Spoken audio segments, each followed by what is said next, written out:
वाजिद साहब, आपने थिएटर में भी काम किया, टीवी पे भी काम किया और भी कई रोल आपने अदा किए। क्या सबसे अच्छा लगा, कौन सा मीडियम? टीवी मीडियम सबसे अच्छा लगा, क्योंकि ये जैसे आर्टिस्ट को चाहिए होती है शनाख्त। हमारे मुल्क में या किसी भी कंट्री में आप शोबिज़ की अगर कोई बात सीखें तो बेसिक चार्म और ख्वाहिश जो है वो सिल्वर स्क्रीन की है सबको, कि फ़िल्म में आएंगे। इधर इस वक्त फ़िल्म का इतना अच्छा अरूज नहीं है, तो इसलिए टीवी जो है वो इन है और मार्केट में अहम चीज़ है। मुझे भी वो ज़ाती तौर पे पसंद है। हर आर्टिस्ट की ख्वाहिश होती है कि उसे बैनुल अक़वामी तौर पर भी तस्लीम किया जाए, कोई बैनुल अक़वामी ऐसी स्टेज मिले। आपकी ख्वाहिश है? जी क्यों नहीं है चौई साहब, ये तो हर आर्टिस्ट का शौक़ है, उसे इंटरनेशनली लोग जानें, प्यार करें और वो परफॉर्म करे। वो काफ़ी मौके ऐसे बनते भी हैं दूसरे मुल्कों में जाके परफॉर्म करने के, तो वो हमारा काम लाइव ही ज़्यादा चलता है, तो इसलिए लाइव परफॉर्मेंस ही है, तो बड़ा अच्छा है और ख्वाहिश भी है, इंशाअल्लाह ताला और भी करेंगे। जो पंजाबी और उर्दू की जो तारीख़ है, इसमें सबसे बड़ा कॉमेडियन आप किसे समझते? हमारे जो पंजाब से सबसे बड़ा कॉमेडियन है वो एक ही नाम है, one and only Amanullah Khan साहब।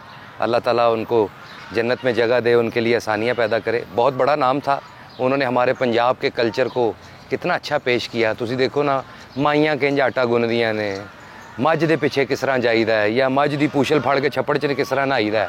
तो ये उन्होंने अपने पंजाब के कल्चर को, मेले ठेलों की चीज़ों को थिएटर पे लेके आए। फिर बाद में जो उनकी आखिरी इनिंग थी ज़िंदगी की, जो उन्होंने टीवी पे खेली, वैसा भी बिल्कुल एक बंदा नहीं वैसा हो सका, तो वही आइडियल थे, उन्हीं को मैं बड़ा आदमी समझता हूँ। कहा जाता है कि आज का थिएटर अमानुल्लाह का थिएटर है, मगर उस थिएटर में जुगते भी हैं, ख्वाशी भी है, फोश मुकालमे भी हैं और रक्स भी है।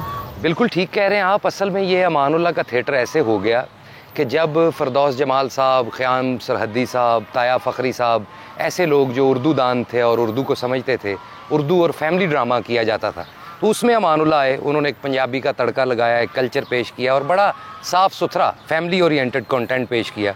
लोगों ने उन्हें पसंद किया, लेकिन दुख और अफसोस के साथ कहना पड़ रहा है कि जब वो सीनियर्स उर्दू बोलने वाले और अच्छा काम करने वाले कम हो गए, तो फिर रह गया पीछे सिर्फ अमानुल्लाह। तो इसीलिए वो अमानुल्लाह का थिएटर हो गया और उसमें ये डांस वांस आ गया और बिल्कुल लच्छरपन हो गया। आपके निकनेम भी बड़े मशहूर हैं, कभी आपको मिट्ठू कहते हैं, कभी बबलू कहते हैं। आपको कौन सा अच्छा लगता है? मुझे ज़ाती तौर पे तो बबलू ही अच्छा लगता है, क्योंकि वो मेरी वालदा ने मेरा नाम रखा है और बचपन से ही मुझे, अब तो कम लेती हैं ये नाम, लेकिन बचपन से ही मुझे उन्होंने ज़्यादा बबलू कह के बुलाया। खैर मेरी वालदा का स्टाइल है, बहुत से नाम मेरे उन्होंने, रजब अली कह देंगे, कभी बबलू कह देंगे, कभी वाजिद कह लेंगे, जो उनको बेहतर लगा है नाम। और रही बात मिट्ठू की, तो वो मिट्ठू हमारा जियो न्यूज़ का ही एक प्रोग्राम था खबरनाक, वहाँ पे एक किरदार में करता था मिट्ठू। वो उसकी एक लिंक लाइन ऐसी बनी हुई थी कि आयशा जहाँज़ेब हमारी होस्ट थी उन दिनों में, तो वो मिट्ठू ने जब भी आना है किरदार में, तो वो आयशा को जुगत करनी है, आयशा को कुछ ना कुछ कहना है, रोते हुए, हंसते हुए, बात करते हुए। तो वो उन दिनों में बड़ा वायरल था, तो लोग मिट्ठू के नाम से भी जानते। सबसे ज़्यादा अपनी ज़िंदगी में दुखी कब हुए और सबसे ज़्यादा खुश कब हुए? सबसे ज़्यादा दुखी तो उस वक्त ही हुआ जब मेरे वालिद साहब दुनिया से चले गए। अल्लाह ताला उनके लिए भी आसानियाँ पैदा करे। वो इसलिए कि वो काफ़ी अरसा बीमार रहे, 6-7 साल। खुशी की बात यही थी उस वक्त थी जब लोग पहचानना शुरू हो गए, फेम मिल गया। कब, किस दिन पहले दिन लगा कि आज मुझे फेम मिल गया? ये 2013-14 की बात है, जब मैंने खबरनाक ज्वाइन किया। तो खबरनाक उस वक्त पाकिस्तान का हॉट फेवरेट शो था, बिल्कुल बच्चों में, बड़ों में, औरतों में, हर तरह की जनरेशन में मकबूल था। मेरी गुड लक ये हुई कि आते ही मैंने परफॉर्म किया वहाँ पे पठान का रोल, फिर पोठार की ज़ुबान में किरदार किए।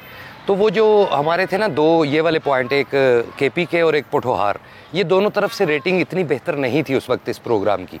वो इसलिए कि वहाँ के लोग ये ज़ुबान समझते नहीं थे, पंजाबी और कंटेंट ज़्यादा होता था उसमें। तो मेरे आने से वो लोग जुड़े, मुझे फीडबैक मिला।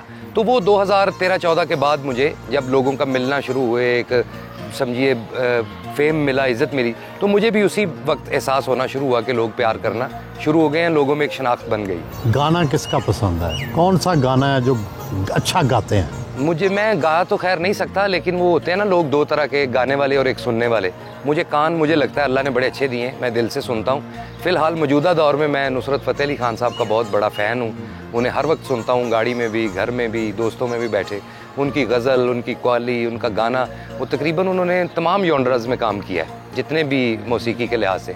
तो उनको बड़ा दिल से सुनता हूँ। वैसे आवाज़ें दुनिया की जितनी भी अच्छी और सुरीली हैं, मेहदी हसन साहब, गुलाम अली साहब, मोहम्मद रफ़ी साहब, लता जी, मैडम नूर जहान साहिबा, मुझे सभी पसंद है। लेकिन इन दिनों में और इस दौर में पूरे में नुसरत फ़तेह अली खान साहब।